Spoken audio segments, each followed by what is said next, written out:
ciencias y en concreto, pues el tema que para mí es de desarrollo el día de hoy, las perspectivas de la neuropsicología en Iberoamérica.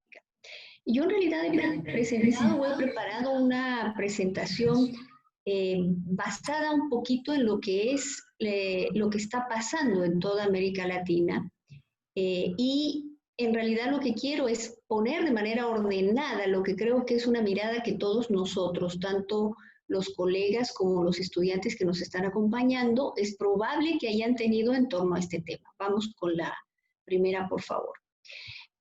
Voy a organizar lo que vamos a conversar hoy a partir de una pregunta, ¿no? Y esta pregunta es, ¿cuál es el estado de la ciencia en América Latina? Cuando hablamos de las neurociencias, evidentemente, y entrando a las nuestras, que son las no comportamentales,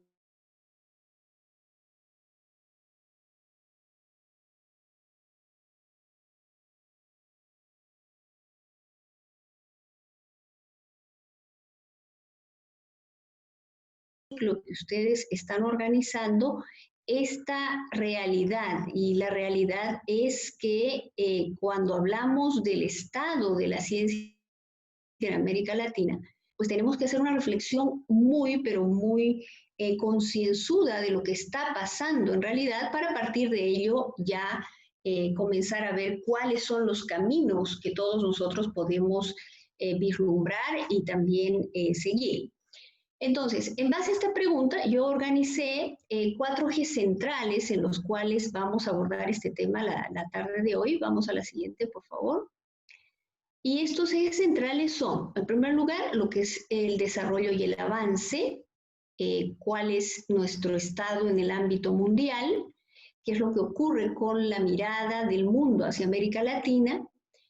En segundo lugar, los recursos humanos con los que contamos, y esto tiene que ver con la pregunta de si estos recursos están y se quedan en América Latina, porque podrían estar temporalmente o podrían no estar en América Latina y además no quedarse en ella, aunque sean recursos latinoamericanos.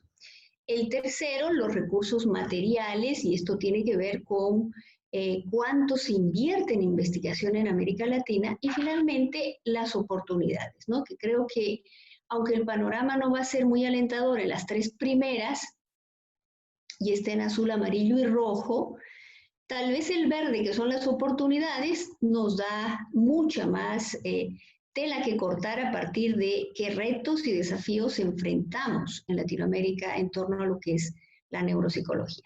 Sigamos. A ver, en este caso, empezando con lo primero, que es el desarrollo y el avance, yo me he permitido citar una nota que salía ya en 2008, imagínense, estamos a 12 años de que esto saliera por primera vez, que decía América Latina no aprueba en ciencia. Cuando esto sale en la BBC, es como una bofetada, ¿no? Para todo el mundo y toda la comunidad científica de Latinoamérica, que hasta aquí como que habíamos seguido un camino de ahondar en nuestros estudios, ahondar en nuestras propias capacitaciones, habíamos desarrollado algunos proyectos y planes, pero no nos habíamos puesto a pensar realmente qué es lo que pasaba con la visión que tenía el mundo de América Latina en torno a lo que era investigación. Como que el nombre del hijo menor, el más chiquitito, el más rezagado, se nos había quedado ya casi como una impronta, ¿no? Y no nos habíamos puesto a pensar que los niños pequeños crecen, ¿no? Y que el mayor, evidentemente, probablemente nunca lo alcancemos en su edad, pero que llega un momento en que dejamos de ser menores y nos convertimos en hermanos iguales, y llega un momento en la vida en que probablemente vamos a actuar como hijos mayores. Esto es un momento que seguramente a América Latina le va a llegar. Entonces, a partir de esta nota, que yo creo que ha sido algo muy importante en toda la comunidad científica, especialmente en torno a lo que eran las neurociencias, pues nos planteamos lo siguiente. A ver, vamos a la siguiente. ¿Cómo podemos tratar de entender este fenómeno? ¿Qué es lo que ha pasado o cuáles son los argumentos que ponen a América Latina todavía en un lugar muy rezagado del cual tiene que preocuparse porque si continúa tan rezagado, realmente esta condición, entre comillitas, de países en vías de desarrollo, países de bajos ingresos, países de tercer mundo, esas categorías no van a dejar de lo mismo, pero apenas que es una oportunidad, es una gran oportunidad de revertir y de cambiar esta situación. Y entonces, veamos cuáles son las situaciones que hacen que América Latina, hasta el 8, ha sido un continente, una familia, hablamos en América Latina de cuestiones completamente heterogéneas. Y somos tan heterogéneos que somos heterogéneos entre nosotros mismos. Le pongo un ejemplo. Bolivia deja de ser República de Bolivia hace 14 años y medio. Y por la Constitución se nombra como Estado plurinacional y multilingüe de Bolivia. Ese es nuestro nombre constitucional desde hace 14 años y medio. Y esto supone que nuestra Constitución Política del Estado reconoce a 36 naciones indígenas. 36 naciones indígenas en una población de 12 millones, que es lo que estimamos ser en Bolivia. Quisiera que comparemos eso con nuestro vecino inmediato, Brasil, donde son 209 millones, Fernando.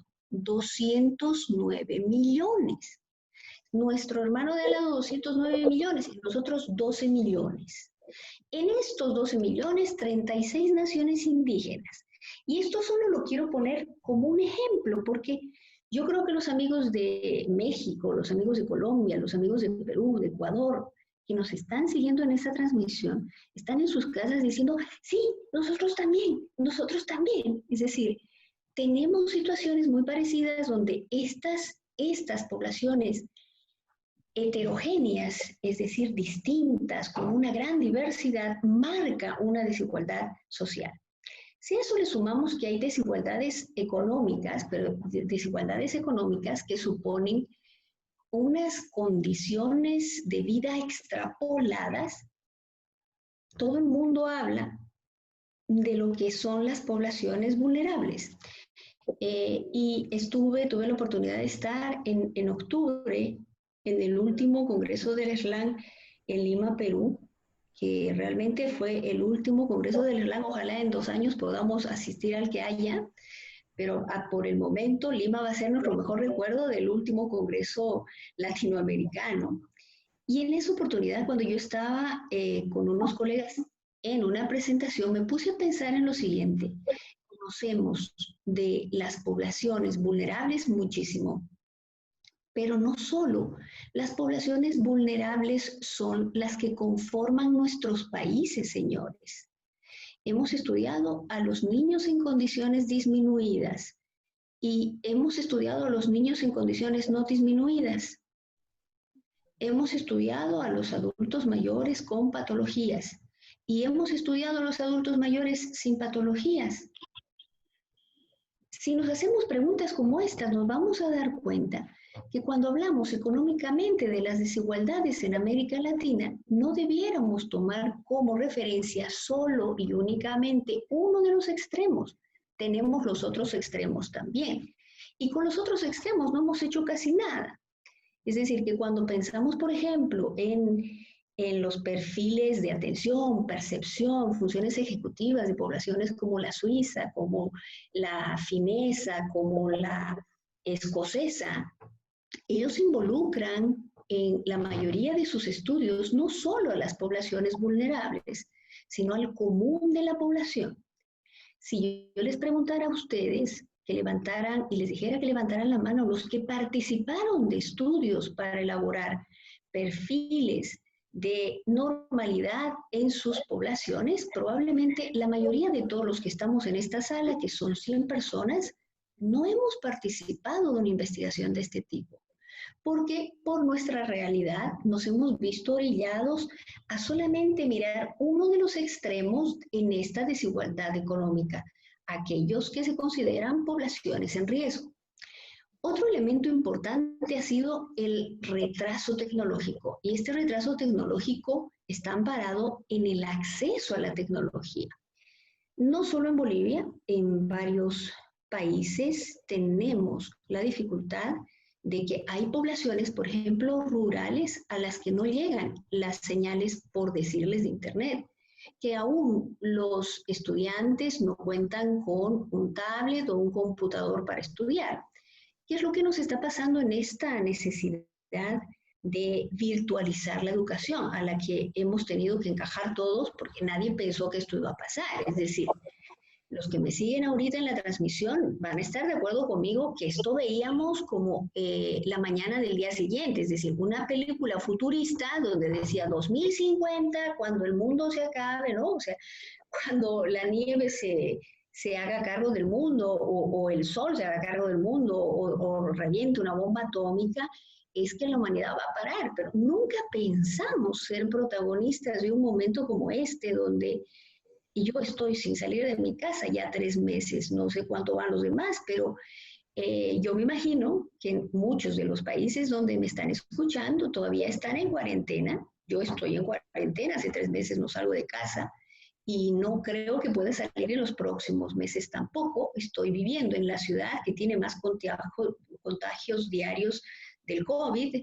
Ayer cerramos, si el dato no está mal en mi mente, con más de 500 casos en Santa Cruz de la Sierra, y en Brasil, que hoy declaró ya emergencia pública, están con mucho más casos diarios. Entonces, ¿esto qué quiere decir? Que hoy nos damos cuenta que muchísimas personas no tenían computador, no tenían dispositivos y no tenían señales de Wi-Fi en casa.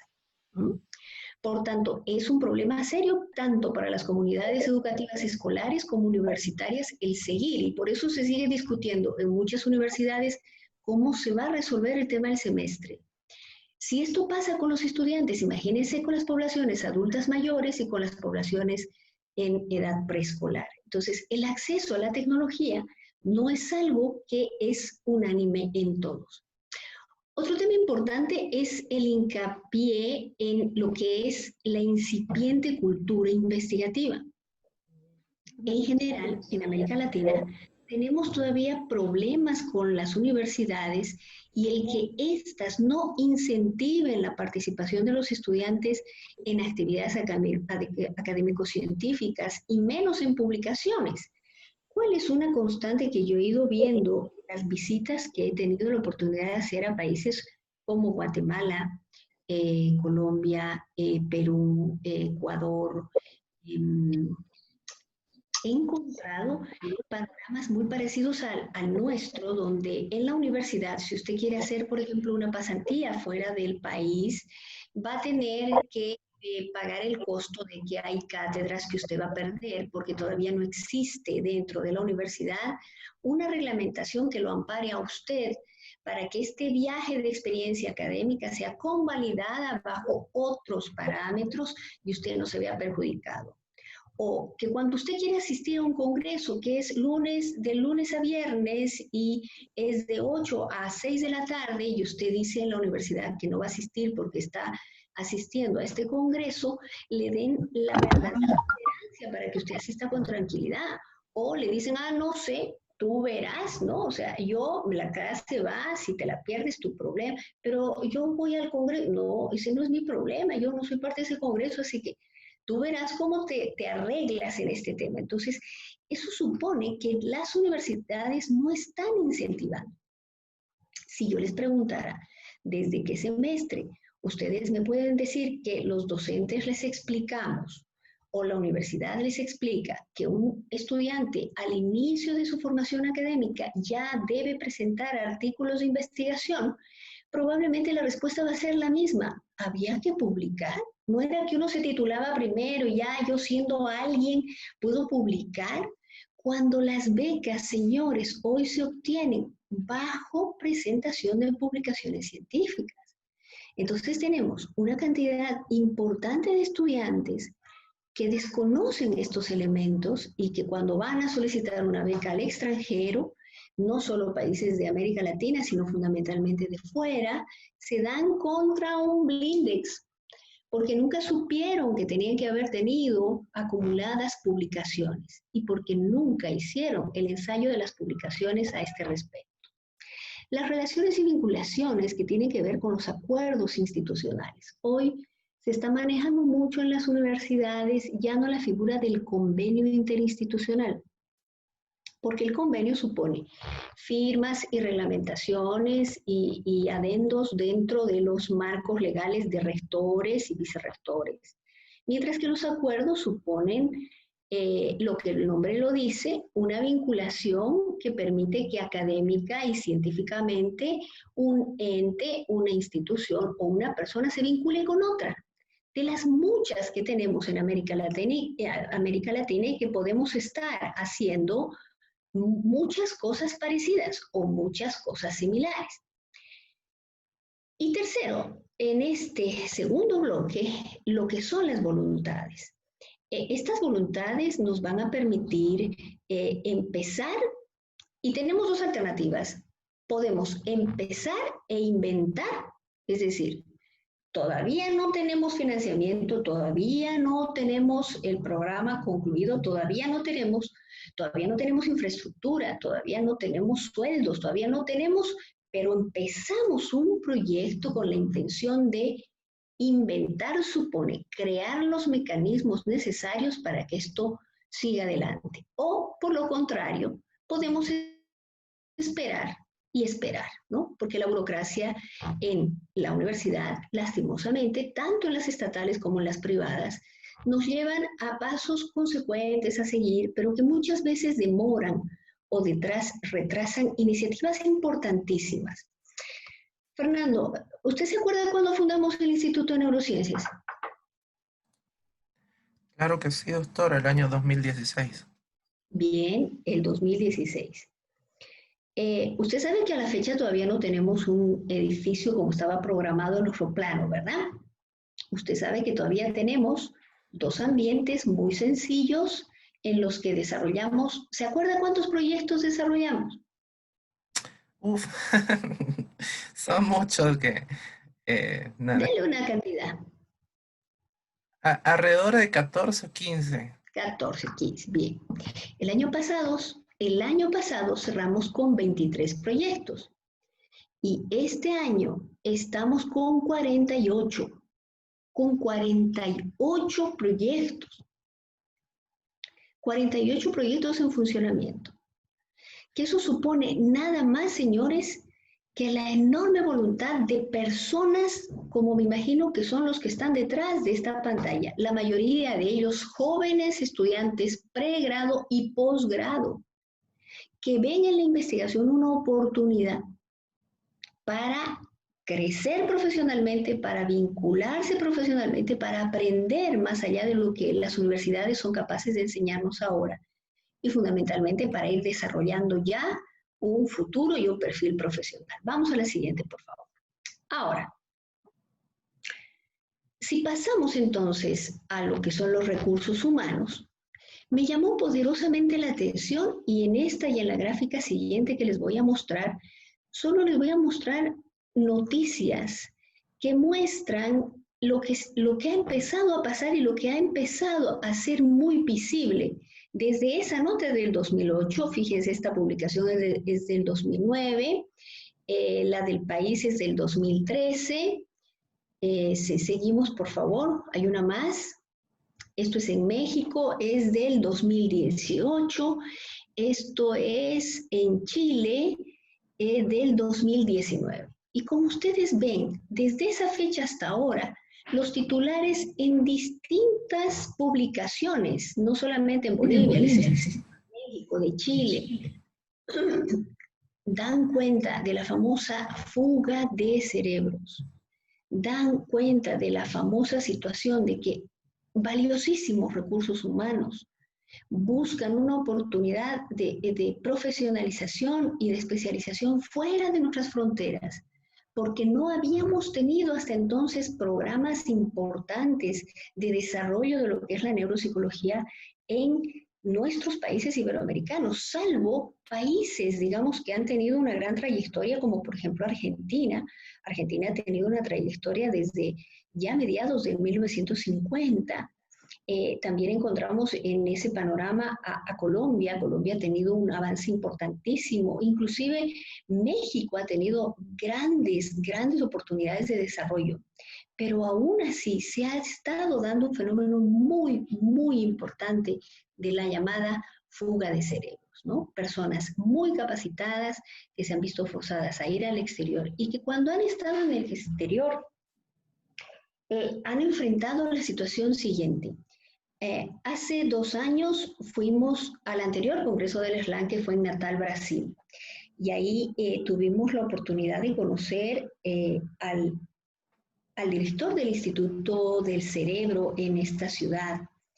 El doctor nos contaba su experiencia, él se había profesionalizado en Francia y nos contaba cómo toda su generación, por ejemplo, en un país tan vasto como Brasil, una generación de profesionales va a Europa, se profesionaliza, y cuando toca volver al país, la pregunta es, Fernando, ¿a qué voy a volver?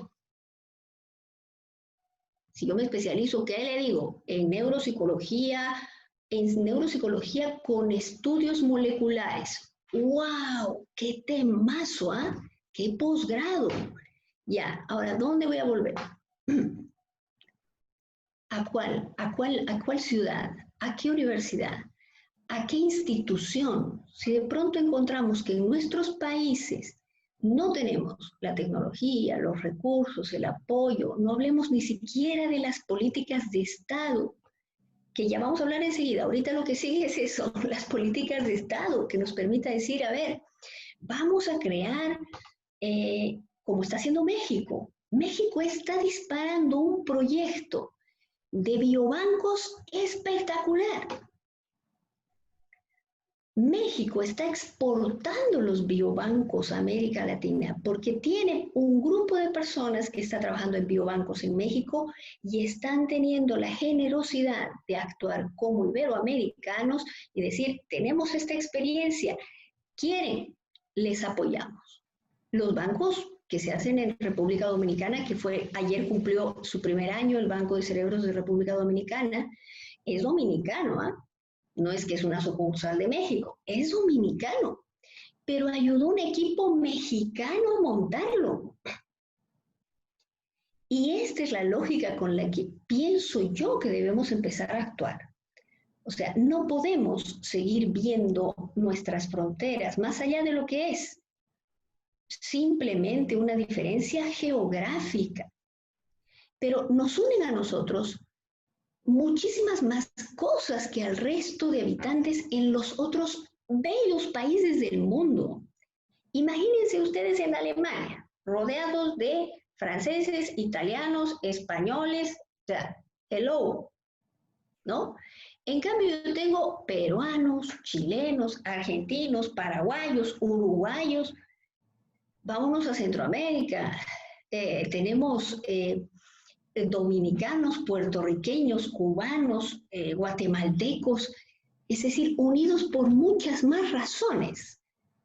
Hace unas 2 semanas atrás yo me permití escribir a un gran amigo que tengo en Argentina, el doctor Oscar Palacios, y yo le decía a él, Oscar, necesito vincularme con Argentina, pero necesito vincularme con provincia, porque Argentina no solo es Buenos Aires, como Bogotá no solo es Colombia, como Lima no solo es Perú, y como DF no solo es México, ¿cierto? O sea, México es un país enorme, Ecuador es un país con una gran diversidad también, todos nuestros países latinoamericanos tienen una enorme diversidad de personas y debemos comenzar a pensar en ese lograr el desarrollo, no solo de ciudades. ¿Mm? Para hablar de un país debemos hablar del crecimiento de todo cuanto compone ese país. Y ese país en América Latina generalmente está dividido en dos grandes grupos, las ciudades y las ciudades intermedias o las ciudades rurales. Las ciudades con mayores progresos y mayores avances tecnológicos y por supuesto mayores aportaciones científicas, pero una gran cantidad de personas viviendo tanto en normalidad como en patología en las otras regiones de esos mismos países. Entonces, ¿qué venía en la diapositiva que les iba a mostrar y que seguramente en un momentito más se vuelve a poner? La siguiente diapositiva nos mostraba qué es lo que pasaba en torno a lo que era dentro de estos recursos materiales las inversiones. A ver, ¿saben cómo empieza el tema de las inversiones? Haciendo la Organización Mundial de la Salud una investigación sobre recursos económicos destinados, por ejemplo, a la atención de patologías como los trastornos neurocognitivos. Ponemos como ejemplo la enfermedad de Alzheimer, que es el trastorno neurocognitivo en 70% más frecuente.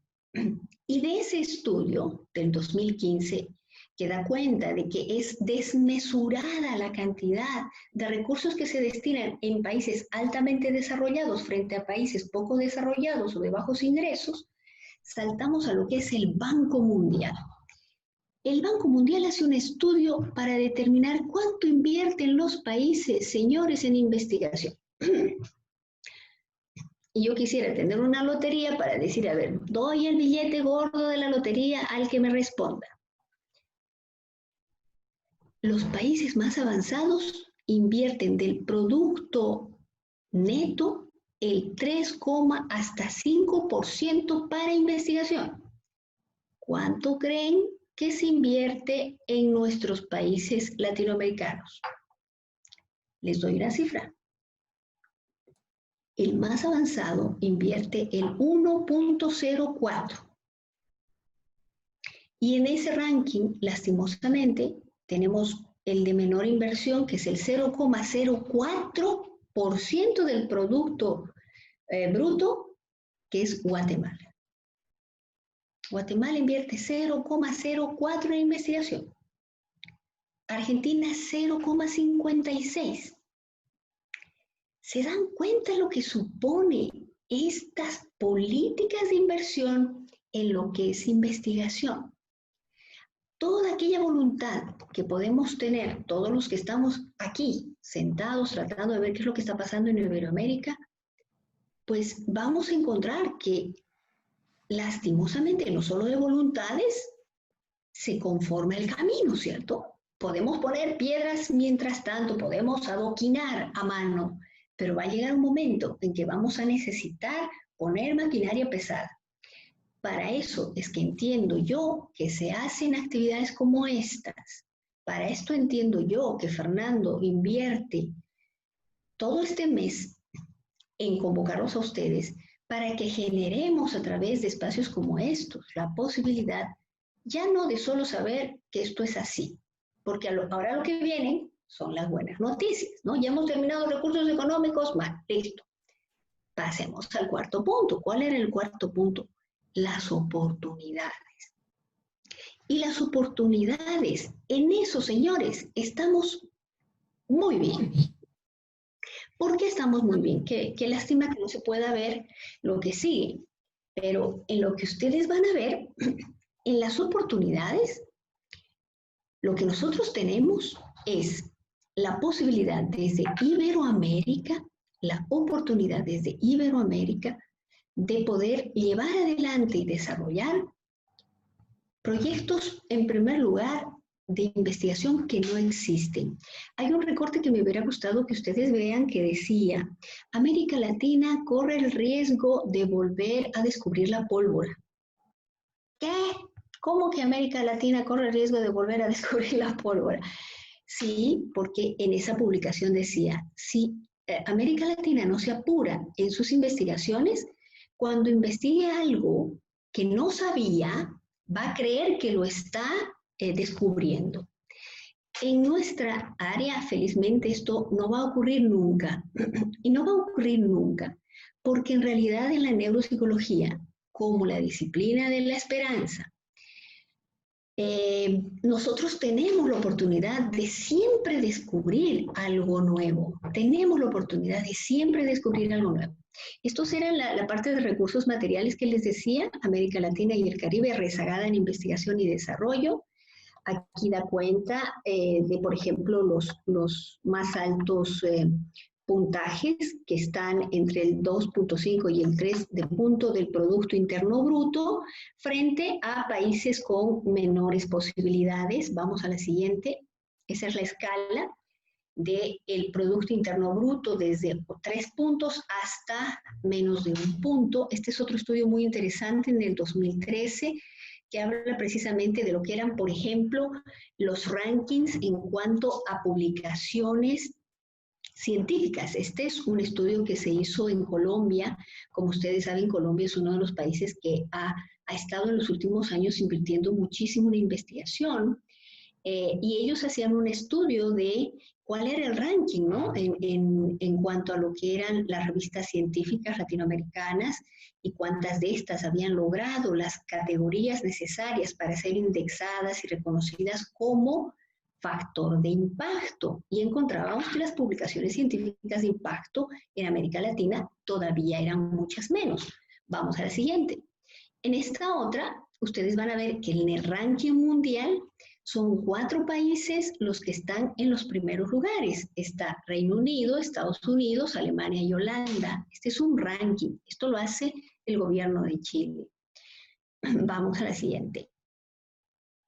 En cuanto a las oportunidades, que es lo que les estaba mencionando, hoy tenemos la gran oportunidad de desarrollar desde lo que es la neuropsicología forense en cuanto al área criminal y laboral, la neuropsicología clínica en cuanto a evaluación, diagnóstico y rehabilitación, la neuropsicología transcultural en cuanto al estudio de pueblos originarios y tribus urbanas, la neuropsicología educativa con dificultades de aprendizaje y trastornos escolares, la neuropsicología del adolescente en torno al cerebro del adolescente y la investigación de los procesos cognitivos, la neuropsicología del adulto en cuanto a diagnóstico, investigación de síndromes e intervenciones, y la neuropsicología del adulto mayor en cuanto a trastornos neurocognitivos e investigaciones del envejecimiento.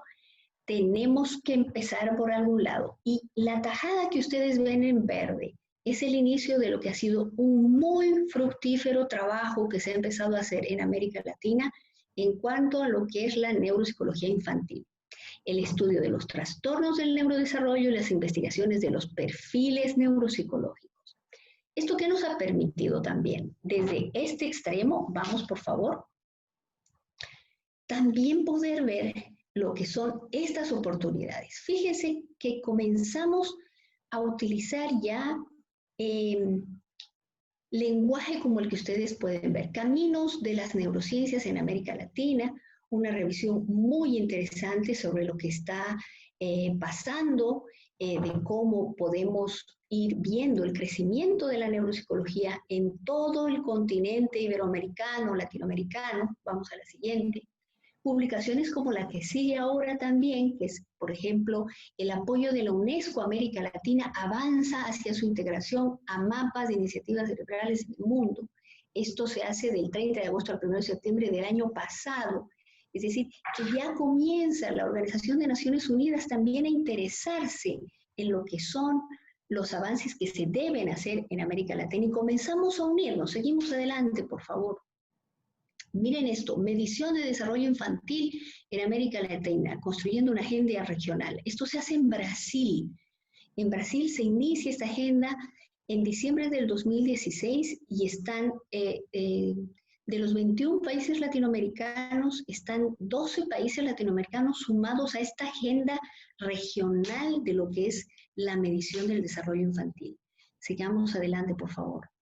Pero así como de los niños, miren esto, que es Ciencia, Tecnología e Innovación, que es también del Banco de Desarrollo, Internacional del Desarrollo. Los puntos sobre las CIES es un proyecto a través del cual especialistas en lo que es la tecnología, la creatividad y el emprendimiento comienzan a interesarse por lo que es la extensión y el poner en común lo que es ciencia, tecnología e innovación en las edades de los más pequeños. Vamos a la siguiente. Y extrapolamos hacia lo que son ya las investigaciones en adultos mayores. Tenemos esta publicación del 19 de noviembre del 2019 en el New York Times, donde Francisco Lopera, un colombiano notable, recibe la página central del periódico para hablar de lo que son los hallazgos del Alzheimer y la posibilidad de encontrar la cura para esta enfermedad en una población que, señores, radica en América Latina también. Entonces, esto es esperanzador. Saber que existen estas posibilidades es esperanzador. Vamos a la siguiente. Ahora, entonces, ¿qué tenemos en América Latina? Y vamos a empezar por abajo. No hay estudios y podemos hacerlos. Y las nuevas generaciones están llamadas a hacerlas. Lo que vamos a estudiar es nuevo, porque es nuevo para nosotros. Es decir, el parámetro o el perfil de un niño preescolar en Suiza no tiene que tener relación directa con el niño en esa misma edad en nuestras comunidades. Por tanto, la adaptación de instrumentos no solamente se hace necesaria, sino además la creación de pruebas adaptadas a los propios contextos culturales. Que yo me imagino son cosas que ustedes mismos están trabajando. Hoy tenemos una gran cantidad de autores latinoamericanos desarrollando instrumentos, escribiendo libros. Yo recibí un libro hace una semana de Víctor Feld de la Argentina que me compartía sobre, por ejemplo, una publicación nueva que están haciendo ellos sobre lo que fue el trabajo del doctor Juan Ascuaga en la Argentina y que ha despertado sin duda la cooperación de otros miembros latinoamericanos en esa publicación. Ya no solamente se está publicando por países, se está publicando por grupos de investigación. Todo lo que vamos a hacer es necesario, porque al definir la neuropsicología como la disciplina que estudia lo normal y patológico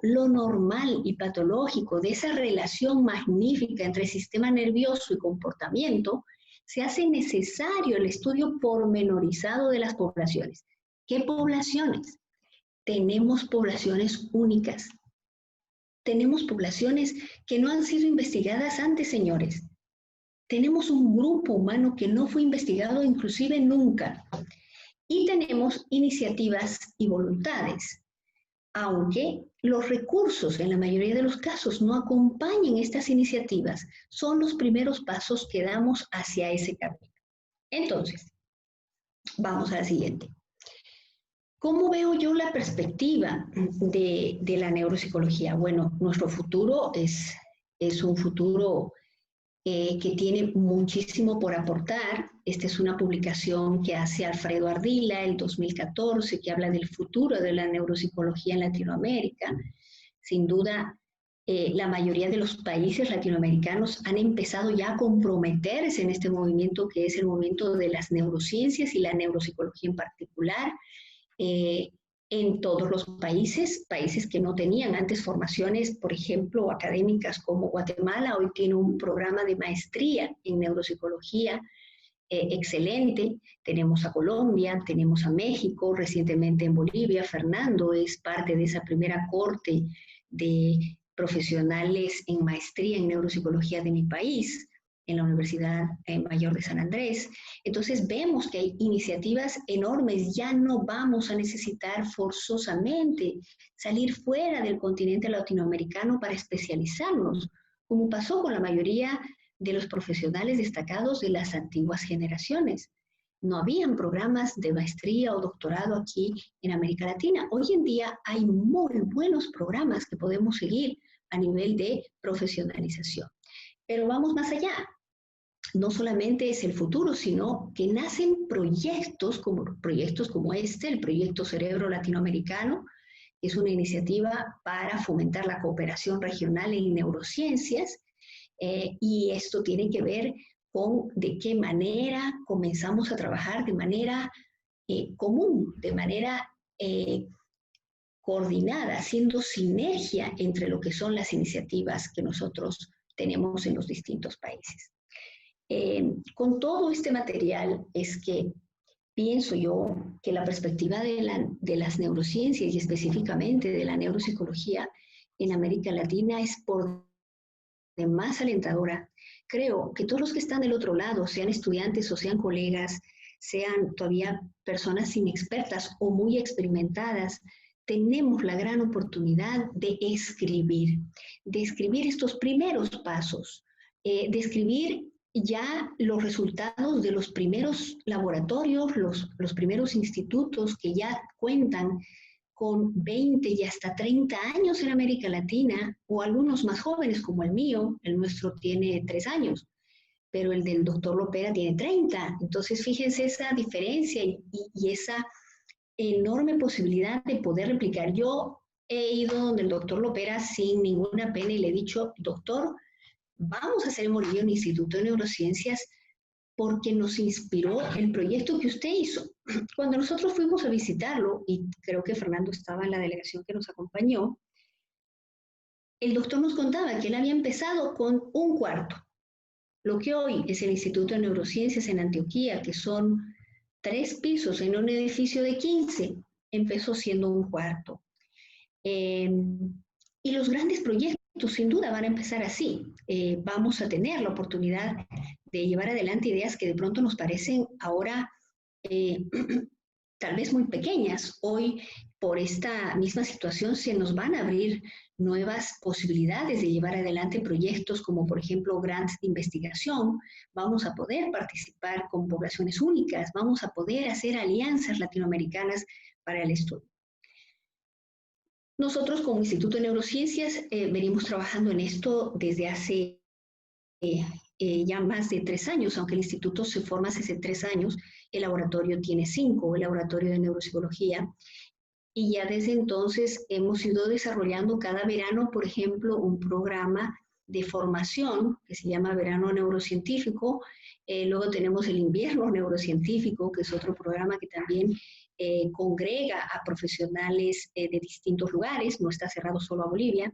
Y de esta manera tenemos varias actividades que intentamos compartir. Hemos desarrollado una plataforma por ejemplo, para la ayuda de personas con trastornos neurocognitivos que no tiene una bandera, que tiene una bandera común. Si vamos a la siguiente, nuestra intención, seguimos por favor, nuestra intención es poder hacer esta primera jornada de iniciación científica que como ustedes ven ahí dice rumbo al avance de las neurociencias en Latinoamérica. Esta es una actividad que por supuesto vamos a anunciar, pues la estoy diciendo por primera vez aquí, aprovechando el tiempo de Fernando y porque espero que tanto él como la gente que está vinculada a él sean parte de esto que es el poder impulsar, por eso el cohete, el poder impulsar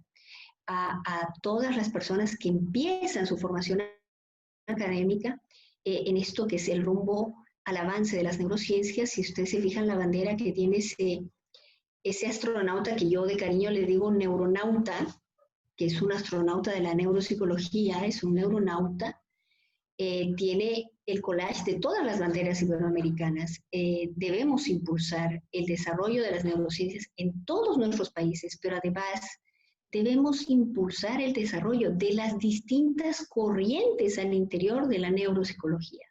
Son igualmente valiosas aportaciones de científicos importantes, como por ejemplo el propio doctor Arango, que ustedes lo van a tener en 2 fechas siguientes, como la de Jordi Peña, como la de Alfredo Ardila, como la de Víctor Fell, como la de, es decir, todas las corrientes, todos los exponentes, los distintos enfoques, la neuropsicología clásica, la fisiológica, la neuropsicología cognitiva, la neuropsicología dinámica integral, son abordajes que deben desarrollarse en toda Latinoamérica.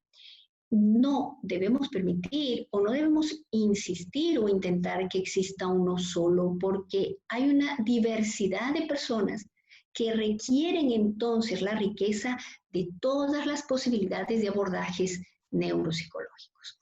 Y con esto, pues yo terminaría, Fernando, creo que sí estoy en tiempo todavía. Entonces, con esto, muchísimas gracias por haberme invitado y usted manda. Bueno, excelente, doctora, como siempre, muchísimas gracias por su presentación. Usted presentaba justamente un trabajo de Ardila, ¿no? Del 2014, donde él identificaba, por ejemplo, que una de las dificultades que había para el desarrollo de la neuropsicología era la comunicación entre los países. Actualmente eso es como que está ya sobrellevándose gracias a la tecnología, ¿no? Con espacios como estos. Sin embargo, todavía creo que falta la integración a nivel de grupos académicos y de investigación. ¿Usted cómo ve eso, no? Tomando en cuenta que tenemos sociedades que trabajan con grupos de investigación. Tenemos históricamente la SLAN, la ALAN, pero también están surgiendo nuevas, ¿no? A partir de nuevas generaciones también de profesionales que se están interesando en las neurociencias, como la Sociedad de Psicología y Neurociencia Latinoamericana, por ejemplo, en México, o al interior de países también, ¿no? Donde tenemos asociaciones, Ujú. sociedades. En México tenemos el Colegio de Psicólogos de Neuropsicología, por ejemplo, que tienen orientaciones diferentes y tal vez está un poco relacionado con lo que usted mencionaba al final, ¿no? Que tenemos diferentes maneras de abordar la neuropsicología, ¿no?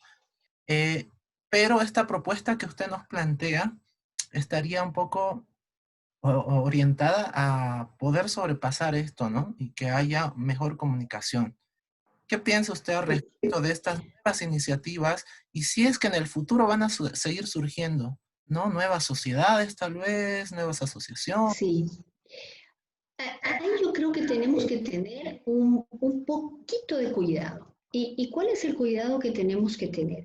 Ayer cuando yo estaba haciendo la revisión para poner justamente en estas fotos que les he mostrado, por ejemplo, yo misma me enteré que había una serie de eventos científicos históricos que yo desconocía.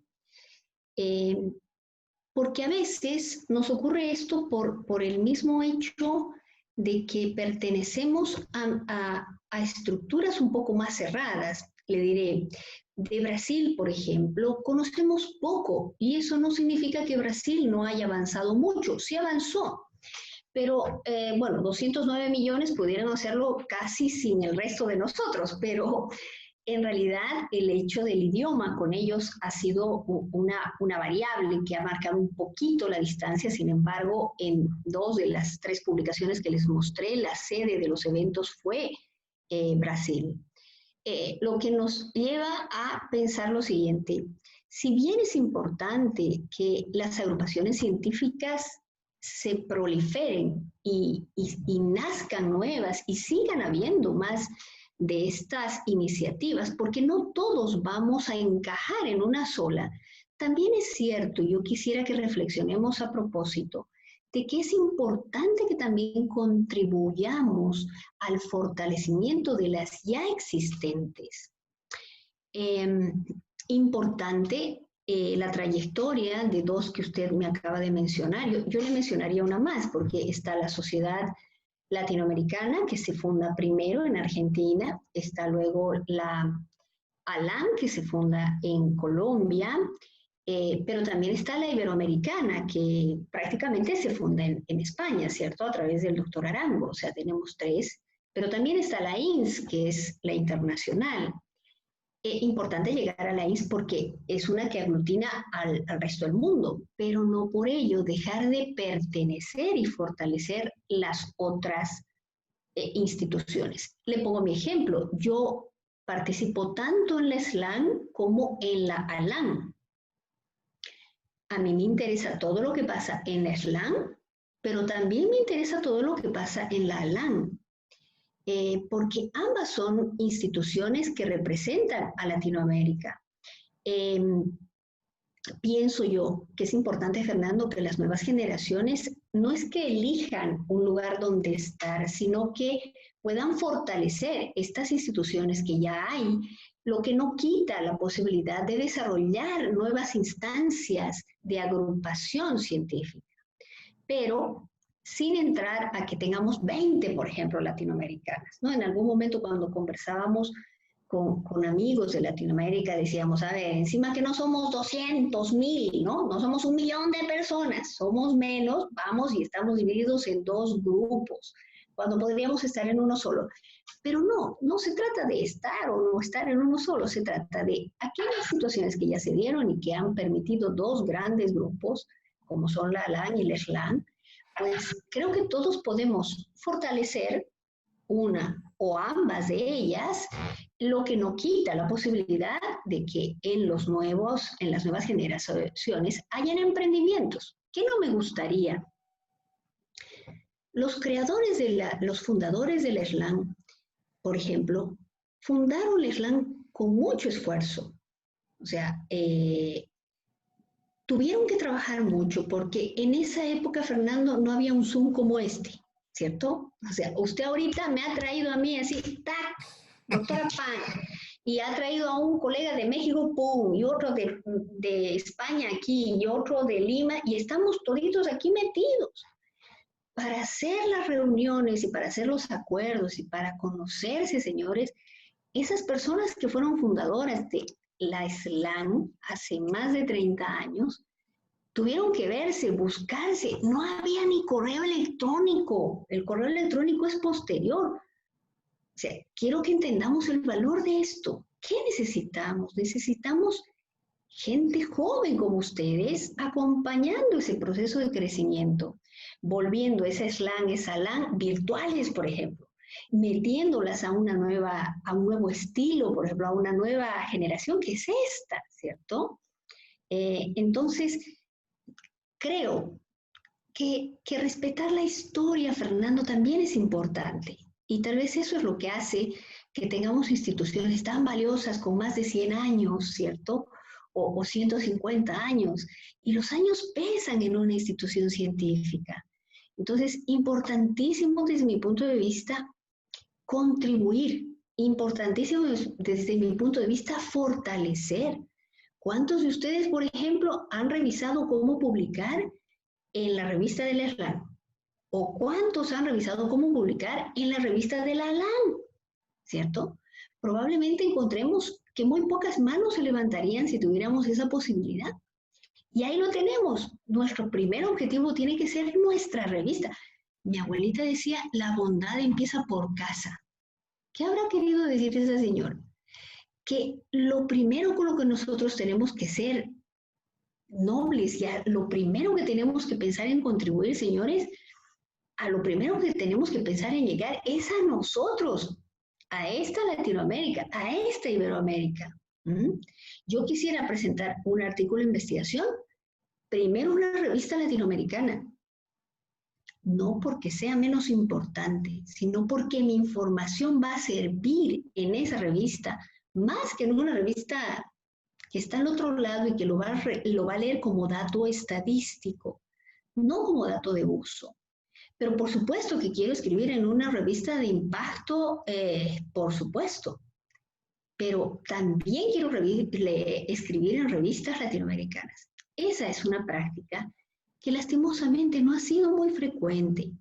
Los que han sido grandes escritores han sido personas que han tenido esa visión, pero no todos los de esa generación. Yo tengo 48 años y en mi generación, cuando yo estaba en la universidad, nunca nos dijeron que teníamos que publicar, nos dijeron que era bueno producir y que ya no tendríamos que repetir, que tendríamos que hacer, pero nunca nos dijeron, a ver, señores, así se hace. Venga, vamos a sentarnos, vamos a escribir. Yo no tuve un solo docente que me dijera, a ver, Ninoska, escribe un artículo científico, quiero su publicación este semestre.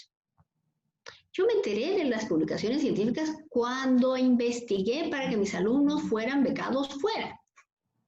Entonces ahí me enteré que mis alumnos, mi primera generación de alumnos formados, no iban a conseguir beca, porque la beca exigía publicación. Fue mi culpa, asumí que fue mi culpa el no decirles jóvenes escribiendo, así como circulando, escribiendo. Pero no cometeré más ese error.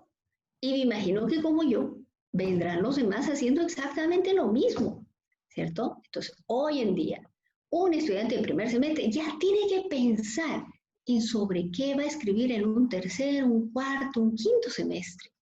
¿Mm? Entonces, esto va a contribuir, pienso, Fernando, enormemente. No perdamos de vista la importancia de fortalecer lo existente, que no quiere decir no crear. Seguimos creando, pero fortalecemos lo que ya tenemos. Gracias, doctora. Usted hacía referencia a un contexto como Brasil, Y justamente tocando el tema de la producción científica, ¿no? En una investigación realizada por el doctor Arango, el doctor Ardila en 2016, ellos hicieron una investigación con 880 profesionales aproximadamente de América Latina, ¿no? Y entre varios de los resultados, ellos mostraban que Brasil, bueno, lleva el liderazgo, ¿no? En cuanto a publicaciones, que está cerca del 80% respecto a España, por ejemplo, ¿no? Que España en realidad estaría con el estandarte de producción científica más elevado, incluso por la historia que ellos tienen, ¿no? Pero también entre estos resultados que ellos encontraban es la falta de cultura de investigación, la falta de cultura de publicación que todavía tenemos en Latinoamérica, en diferentes países, ¿no? Desde su experiencia como académica, como catedrática y como investigadora, ¿qué le ha dado resultados? ¿Cuáles serían sus sugerencias para nuestros colegas también de otros países para fomentar esta cultura, tomando en cuenta que no solamente, ya bueno, saliendo un poquito del marco de la neuropsicología, es algo a nivel general en todas las disciplinas, en todas las ciencias, y parte mucho también del compromiso político, ¿no? De cada estado, en cuanto a los recursos que se invierten, a las políticas públicas. ¿Cómo usted lo ha sentido todo eso y qué ha hecho usted y qué nos recomienda para hacer, pensando de aquí a 10 años, a 15 años? A ver, ¿quiere que le confiese algo? Por favor. Yo estudié en la Universidad Mayor de San Andrés, que es una universidad pública, y de la capital de mi país, la capital política de mi país. Eh, y siempre que llamaban a marchas, yo nunca fui a ni una marcha. Hoy entiendo que no fui a ninguna marcha porque no me ofrecían algo por lo que marchar que para mí tuviera sentido. ¿Mm? Entonces, era bloquear, por ejemplo, o apedrear a los autos, o era sacar los pupitres y quemarlos ahí en la calle. No sé si alguien más o menos recuerda una cosa como esta, o si han vivido eso en sus propias universidades. Y yo decía, pero ¿por qué si yo quiero ser científica, qué tengo que estar así bloqueando, qué tengo que estar parando, qué tengo que estar haciendo ese cambio social? Hoy entiendo que lo que faltó para mí fue la revolución científica. ¿Y qué supone esa revolución científica? No bloquear, Fernando, no supone ir con palos, picotas, no supone romper los vidrios, no supone echar gases lacrimógenos o salir con nuestro revólver a la calle. La revolución científica supone construir, construir. Es muy difícil construir cuando desde las políticas que usted menciona, por ejemplo, la universidad no permite esto, no permite lo otro, cuando nosotros, para empezar, yo estimulo estudiantes en eventos internacionales. En los congresos latinoamericanos intento que haya una participación boliviana, no solamente de la ciudad en la que yo vivo, que es Santa Cruz, sino de todo el país. Eh, pero esto supone, Fernando, un costo muy elevado para el estudiante cuando la universidad no puede ayudarlo ni con el pasaje, no puede ayudarlo ni con la estadía, no puede ayudarlo ni con la inscripción. Y la inscripción en la participación de un evento internacional son $100 en promedio. Pues no queda más que comenzar a trabajar por eso, no queda más que no permitir que el estudiante deje de soñar con alcanzar algo que él se trace. Tal vez nuestra gran responsabilidad como docentes es la de incentivar que sueñen. ¿Con qué sueñen? Eso ya no podemos meternos, ¿cierto? Pero que sueñen, la acción de soñar es lo que nosotros tenemos que impulsar. Eh, y desde las neurociencias hay muchísima expectativa, Fernando, y hay muchísima expectativa porque el mundo de las neurociencias es muy vasto, es muy atractivo, es muy complejo, sí, sin duda alguna, exige una gran responsabilidad, pero es un gran reto también. Y tenemos jóvenes brillantes. Yo, yo me puedo jactar de tener un equipo que considero no son los únicos, pero están entre los jóvenes más valerosos, más impulsados, más esforzados de la universidad. Y como él, sin duda, en toda América Latina hay jóvenes así. ¿Sabe quién usó la primera beca que tuvo Bolivia en la UNAM? Si no me recuerdo, era una compatriota, una colega venezolana. Correcto. Bolivia tenía una beca para la UNAM, pero no había un estudiante que tuviera el perfil que se necesitaba. Entonces, ¿a quién acudimos? A otro estudiante. Entonces fue una venezolana bajo bandera boliviana a hacer una pasantía en la UNAM. Esto es importante. No podemos no saltar los obstáculos. Tenemos que saltarlos y podemos saltarlos. El tema es un poco ahí la voluntad que le ponemos. Muchos colegas en Latinoamérica están trabajando a pulmón en muchísimos proyectos de ayuda en todas las áreas. Es extraordinario lo que está haciendo América Latina. ¿Sabe cuándo se está viendo, Fernando? Ahora que tenemos la posibilidad de que la gente se siente aquí detrás de una pantalla y mire, porque no le queda más opción que mirar, ¿verdad? Como usted ya no puede salir, ¿qué le queda? Aquí, ¿lo ve? Aquí está. Porque si ahora pudiéramos salir, ustedes no estarían aquí conmigo. Las 88 personas que están ahí porque el mundo está como está, ¿cierto?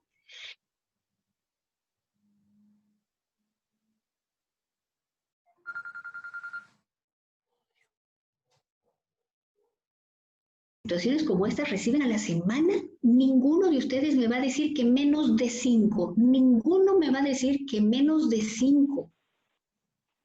Por lo menos una invitación a una formación virtual tenemos por día, Fernando. Por lo menos una, si no son más. Y estas formaciones están demostrando la gran cantidad de cosas que se van a hacer. Después de mí viene Guillermo y van a escuchar esa presentación de Guillermo que los va a dejar con la boca abierta. Van a tener participaciones geniales que les muestran todo lo que se está haciendo en América Latina. Es extraordinario. Muchas gracias, doctora. No quiero acaparar el micrófono. Voy a hacer una consulta más y Permiso, les pido que permiso, puedan permiso hacer sus Javier consultas. permiso Javier y Ninosca. Quería hacer una salvedad sobre en cuanto a las manifestaciones. Las manifestaciones en Argentina fueron causas de las persecuciones políticas a nuestros científicos. Un claro ejemplo de ello fue el doctor Ascuaga, que estuvo apresado, apaleado y preso por su ideología y por ser un científico. El doctor Hussey, el doctor Bernstein, bueno, y muchos de nuestros científicos tuvieron que permanecer en el exilio, directamente por la reducción de las políticas de investigación que se hizo en Argentina. En Argentina tuvimos el 6% de inversión del PBI en investigaciones y en educación. Desgraciadamente, por las políticas del Banco Mundial y el Fondo Monetario Municipal, Fondo Monetario Internacional, que cambió las políticas a través de acuerdos básicos, por el cual se reducía la educación en América Latina a algo básico, que no teníamos que ser científicos, fueron desacelerando y llegamos al 1% de inversión en educación. Eso creo que era una salvación que quería hacer, porque no todas las manifestaciones han sido destructivas. Yo he participado en montones de marchas reclamando por la educación libre y por la apertura de las universidades.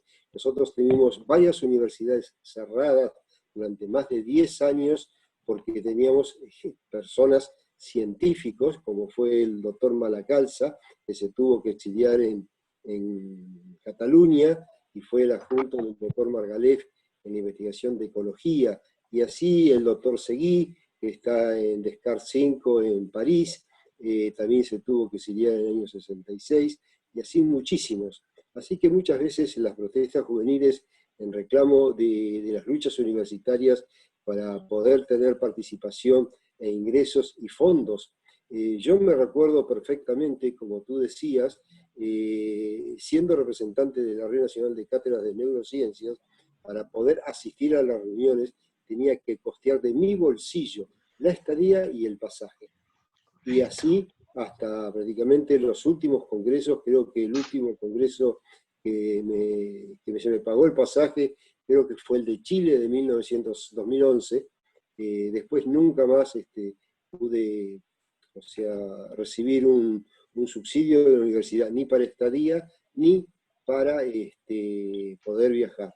Y por otra parte, en las publicaciones, desgraciadamente latinoamericanas, sobre todo en la SLAN, hay un comité científico de publicaciones en el cual las personas que dirigen el comité científico ninguna es neuropsicóloga. Está presidido por dos filósofas directamente doctoradas en letras, en el cual se consideran neurolingüísticas, y eso me hace acordar a lo que dijo una vez Javier: si quiere vender algo, póngale el término, el pretérmino o el prefijo neuro y se va a vender muy bien.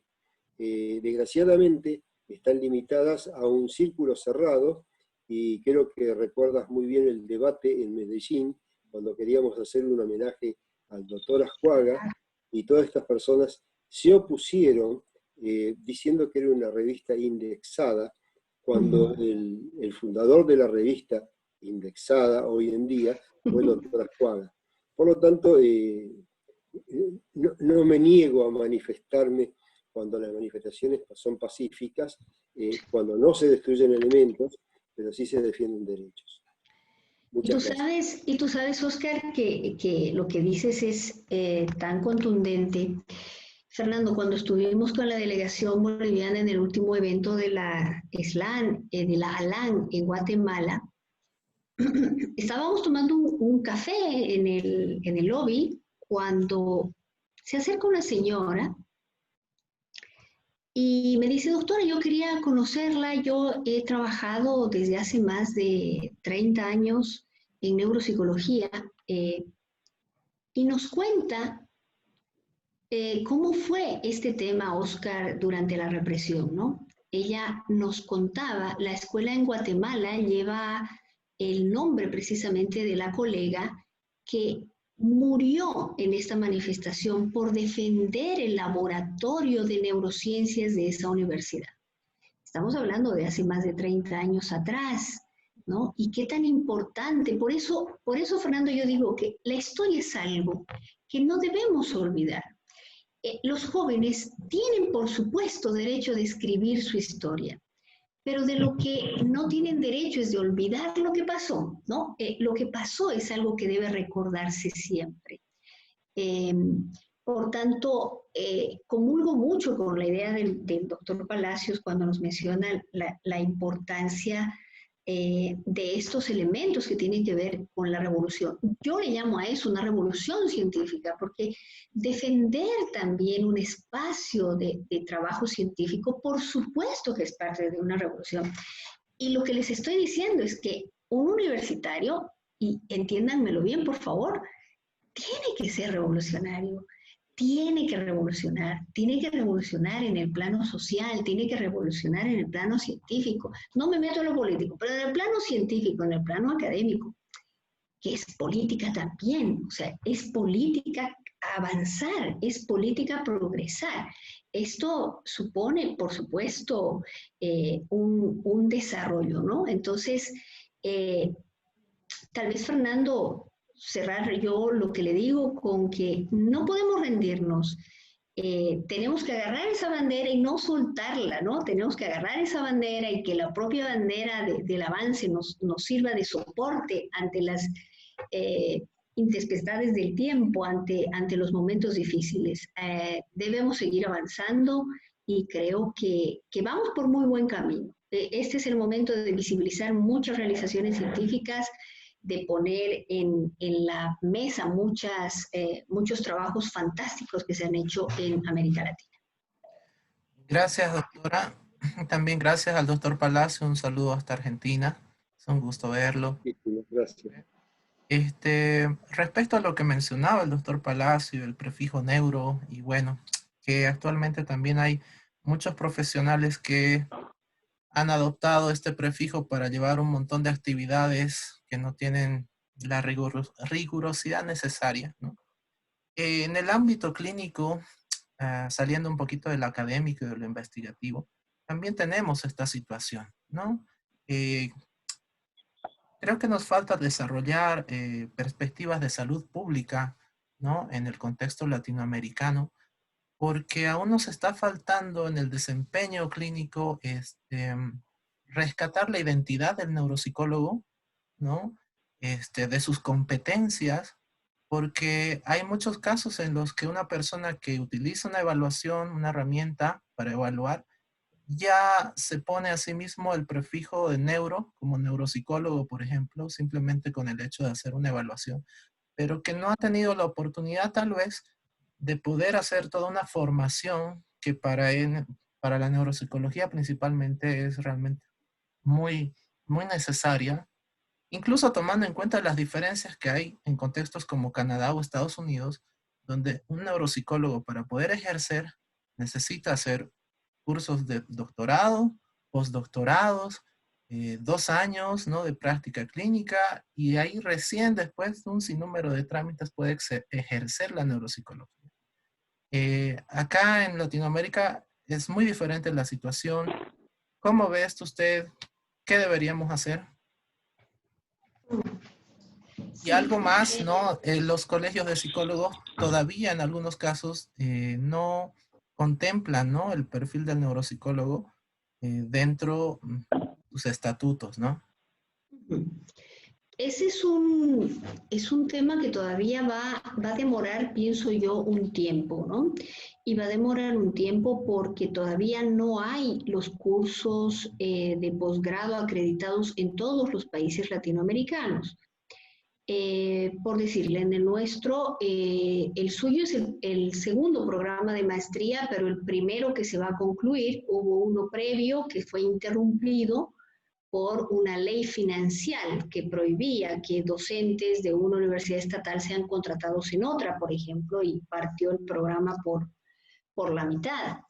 Y está en proceso el primer programa de doctorado. Pero hay otros países en los cuales todavía no hay esta acreditación. Sin duda alguna, hoy los medios virtuales van a formar parte de la vida universitaria. Esa tal vez percepción algo poco gentil hacia la formación online, porque evidentemente una formación online y una presencial tiene competencias distintas, va a tener que ser tal vez salvada esa diferencia por la situación. O sea, hoy más que nunca, la mayoría de los programas de posgrado ya son virtuales en este momento. Los programas presenciales de posgrado han tenido que migrar al sistema virtual para continuar. Y probablemente eso nos van a acompañar un par de años más. No sé en realidad si en algún momento se van a restablecer de nuevo los programas presenciales, pero esa es una gran oportunidad en la medida en que permite intentar desarrollar competencias como las que usted ha mencionado, calificar al profesional neuropsicólogo para que sea acreditado como tal. Ahí se va a abrir, Fernando, lastimosamente una discusión que la verdad no veo cómo se resuelva y que cada país va a tener que ver cómo la enfrenta, que es este colegio de neuropsicólogos, por decirlo así, va a pertenecer al colegio de psicólogos, al colegio de médicos, ¿cierto? Ahí va a venir una discrepancia muy fuerte, ¿no? Porque hay muchas personas que trabajan en neuropsicología desde, por ejemplo, la neurología o la psiquiatría, y muchos otros que trabajan, por supuesto, desde la propia psicología. Eso es algo que va a llevar, por eso le digo, un tiempo. Ya pasó, por ejemplo, con el programa suyo al que usted se inscribió, cuando fue propuesto por la Facultad de Humanidades de la Universidad, la carrera de Psicología, y que fue observado por la carrera de Medicina de la propia universidad, ¿no? Entonces, eso nos va a llevar, Fernando, a un proceso un poquito largo. Sin embargo, en este Congreso de Guatemala de hace 2 años atrás, el doctor Ardila dijo algo muy importante en el cierre del Congreso, y ese fue que tal vez la solución ante ese vacío legal que va a existir en muchos países latinoamericanos pudiera ser la conformación de un equipo a nivel de sociedades y asociaciones internacional que permita esta formación y esta acreditación, ¿no? Entonces, sin duda, es algo que va a tener que trabajarse. Ahora, yo creo que, por lo menos yo y Oscar, creo que estamos claros de que estamos frente a la próxima generación de presidentes, vocales, secretarios generales de estas dos organizaciones. O sea, estamos hablando con los meros, o sea, ustedes van a ser esos. Ya no vamos a ser nosotros, van a ser ustedes.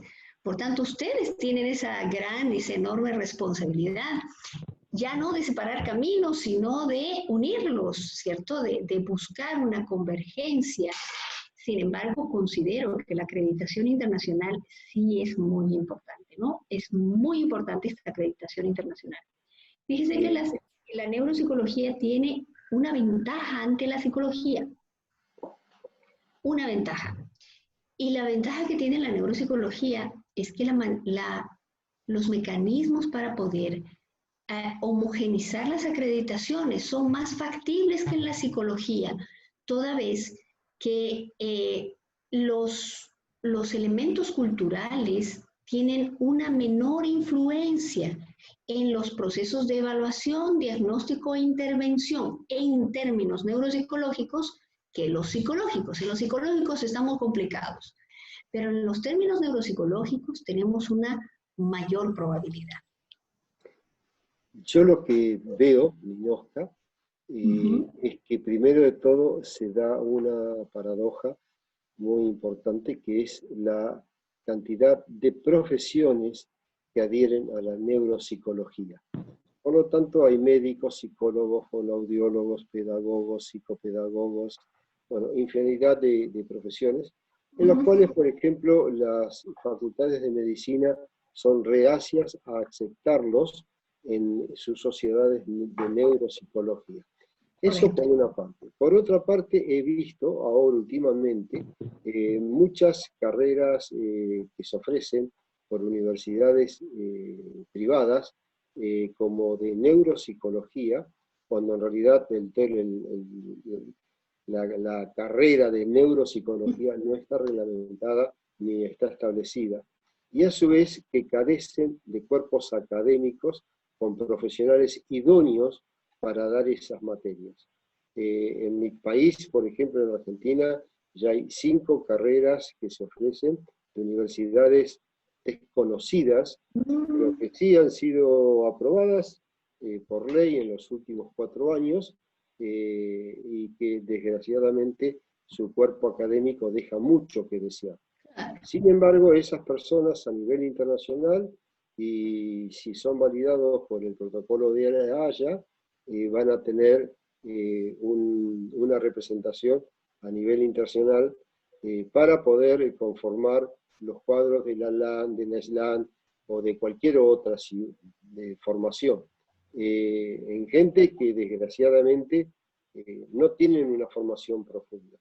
Es más, hace poco se mantuvo una discusión en la cual una persona que se presenta como neuropsicóloga desconocía test básicos de diagnóstico de neuropsicología. Y no estoy hablando de los anglosajones que por su poca difusión en América pueden ser muy desconocidas. Estoy hablando de test básicos como es el de Ardila, como es el Rey, que tiene ya 50 años, y cosas por el estilo. Sin embargo, son ignorados. Entonces, ¿qué profesionales son estos? ¿Qué tipo de neuropsicólogos puede ser esos que no pueden determinar y que además se basan en baterías que no son validadas para el uso de la lengua española, en muchos de los casos, e incluso, ¿no? O sea, yo por eso lo admiro mucho a Jordi, porque creo que ha sido la única persona no americana que ha hecho un test validado para una población americana al haber hecho el Barcelona en lengua quechua. y validado en Perú. Pero después, como tú me habías consultado la otra vez, sí, Argentina es un país, pero a su vez, como Bolivia tiene 36 naciones, y nosotros tenemos más o menos unas 24, con su propia lengua y los cuales desconocemos, y esa lengua implica un pensamiento totalmente distinto al que se hace en el español. Por lo tanto, el Waze, el WIS, no son válidos. No son válidos porque tienen dibujos y figuras que no se corresponden a la idiosincrasia americana. Así que estamos en una etapa compleja que tendríamos que ver cuáles son los factores, porque también presidir una sociedad como la Islam, o bueno, que se vio en Medellín, o sea, el ansia de poder de algunas personas de dirigir una sociedad por el solo hecho de tener ese título de presidente. En general, creo que fue la primera vez en la sociedad latinoamericana que se permitió el ingreso de miembros de los países sur, en el cual pudiste ingresar tú, y pudo ingresar gente de Perú, cuando normalmente eran los miembros canadienses, argentinos o algunos que otros brasileños. En sí había cierto menoscabo para todas las naciones latinoamericanas. O sea que también estamos en una situación que tiene que ver con actitudes políticas y etnográficas, culturales, ¿no? Correcto. Felizmente, como tú bien dices, estamos avanzando. Tal vez no vamos, chicos, tan rápido como quisiéramos, ¿verdad, Oscar? Nosotros quisiéramos galopar, pero bueno, estamos generando un cambio. Y es importante esto, ¿no? O sea, detrás de nosotros vienen ya las nuevas generaciones que tendrán que hacer lo mismo. Por eso es que yo les decía, yo quiero creer que ahorita estoy hablando con los futuros presidentes, secretarios generales, o sea, con estas nuevas generaciones que van a buscar esto, la integración, ¿no? El no hacer solamente un desarrollo en un país. Iberoamérica tiene que crecer como bloque, porque es así como vamos a lograr una mayor visibilidad también, ¿no? Precisamente porque los recursos, tanto económicos, financieros, no están del todo de nuestro lado, pues avanzar por bloque es mucho más fuerte, es como el palito, ¿cierto? El palito de fósforo solo se parte, pero si ya pone usted 2, 3, ya no se puede partir. Entonces toca hacer fuerza, toca además mirar con mucha esperanza. De ese tal vez nos podemos agarrar del continente de la esperanza en todo sentido, pues sin duda yo creo que es así. Mi maestra define la neuropsicología como la disciplina de la esperanza, ¿no? Y yo sí quisiera, Fernando, quedarme con esa idea final de la neuropsicología como la disciplina de la esperanza. Muchas gracias, doctora. Permítanos, por favor, robarle unos cuantos minutitos más. Ha extendido mucho más de lo que teníamos. A disculpar, seguramente usted su agenda está muy apretada. Acá Luis Balbino Alba nos pregunta, buenas noches, ¿dónde podemos hacer esta especialización los bolivianos?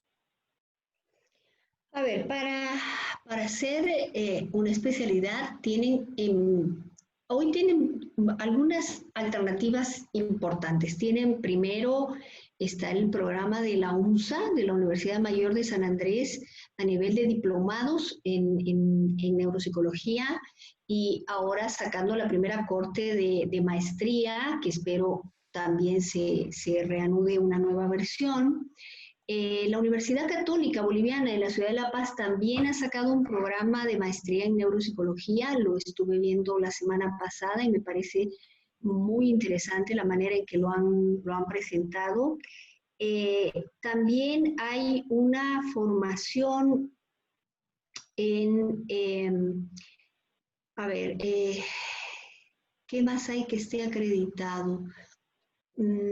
Esas dos opciones, por lo pronto, en cuanto a diplomados y maestrías, por parte de universidades, pero también hay otras formaciones de cursos cortos que están dando distintas universidades. Aquí ya ingresan también las universidades privadas. Por ejemplo, la Universidad Franz Tamayo tiene un instituto de neurociencias en la sede Santa Cruz. Entonces, me imagino que ellos no tardan en sacar un programa de estos.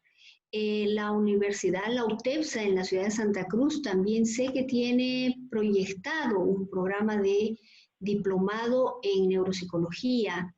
Y en el interior del país, Cochabamba está dando sus primeros pasos. La Universidad Mayor de San Simón no ha tenido la cátedra de neuropsicología en su pensum, sin embargo, entiendo que ahora hay un movimiento de neurociencias y neuropsicología que está empezando a dar sus primeros pasos y sin duda yo pienso que en poco nos van a sorprender. Y desde aquí, desde la Gabriel René Moreno, bueno, estamos trabajando en el primer programa de doctorado, ¿no?, de neuropsicología, que intenta reconocer la maestría de la Universidad Mayor de San Andrés y formaciones similares para acreditar a esta primera corte de profesionales neuropsicólogos formados en territorio. Muchas gracias, doctora. Desde Perú, Loida Encenarro nos decía que, bueno, sobre lo que comentábamos hace unos minutos, ¿no? Es ciertísimo lo que menciona los grupos representativos, sociedades o asociaciones, grupos de trabajo y otros. En esencia están para unir esfuerzos, incluso para heredar no solo ciencia, sino también formación y vocación. Felicitaciones de Alejandra. Es un gusto oírla, doctor Ocampo. María Joseto pregunta si podría dar el nombre de la doctora de Guatemala que mencionó anteriormente. Con todo gusto, voy a conseguirle el dato, se lo voy a pasar a usted, Fernando, para que usted se lo pueda hacer llegar. Perfecto, entonces internamente me escriban Claro por que sí. el grupo María José y bueno, le hacemos llegar. Tienen la oportunidad a los asistentes, si tienen alguna consulta, algún comentario que quieran realizar. Ya estamos por cerrar la sesión. Les agradecemos su participación. Y bueno, agradecido también con la intervención del doctor Palacio de Argentina. Siempre nos acompaña, ¿no?, este tipo de actividades. María José dice si nos puede brindar más información sobre el doctorado. Sí, una vez que lo tengamos culminado, pues con todo gusto vamos a hacerlo público. Es un proyecto en el que estamos trabajando actualmente, pero en cuanto tengamos eso, con todo gusto lo vamos a dar a conocer. Gracias, doctora. Tenemos dos manitos levantadas de Susan Barcenas y Loida Encenarro. No sé si quieren usar el micrófono. Adelante, por favor. Loida. Bueno, solo unos segundos, doctora Ninoska, ¿cómo está Javier Fernando? Ver aquí de pronto lo que años atrás ya he ido siguiendo, ¿no? Como una maestra hereda, siembra, y en sus alumnos ya tenemos también promotores de la neuropsicología. Definitivamente mis felicitaciones, mi cariño de siempre. Nos hemos cruzado mucho, como usted ha mencionado antes, Latinoamérica es nuestro territorio, ¿no?, de encuentros, y definitivamente siga inspirando y siga inspirándonos también con su trabajo. Felicitaciones a ambos, Javier Fernando, muy bien con esta puesta académica. Felicitaciones. Gracias, Loida, muchísimas gracias. Muchas gracias, Loida. Igual de mi parte, con mucho cariño hasta Perú. Un abrazo. Como siempre, en contacto en las redes también. Bueno, creo que no tenemos más preguntas. Estaríamos concluyendo entonces. Muchísimas gracias, doctora Ninoska, a todos los que participaron también en este primer intento de que lo hacemos con mucho cariño, de manera muy desinteresada también. Y bueno, a nivel personal, mi agradecimiento eterno, doctora, por todo lo que usted me ha brindado en todos estos años, por el privilegio que me ha dado de ser su alumno. Espero poder hacer un poquito de lo que usted ha hecho en su carrera para poder apoyar al desarrollo de la neuropsicología, ¿no es cierto? tanto en Bolivia como en el mundo. Y bueno, estamos dando los primeros pasos. Muchísimas gracias a todos y nos vemos en la siguiente sesión. No se olviden, por favor, para la siguiente sesión les estamos comunicando. Vamos a tener al doctor Guillermo Rivera con un tema bastante interesante. Gracias a todos, gracias doctora. Muy buenas noches. Gracias, Fernando, y gracias a todos por su tiempo. Gracias.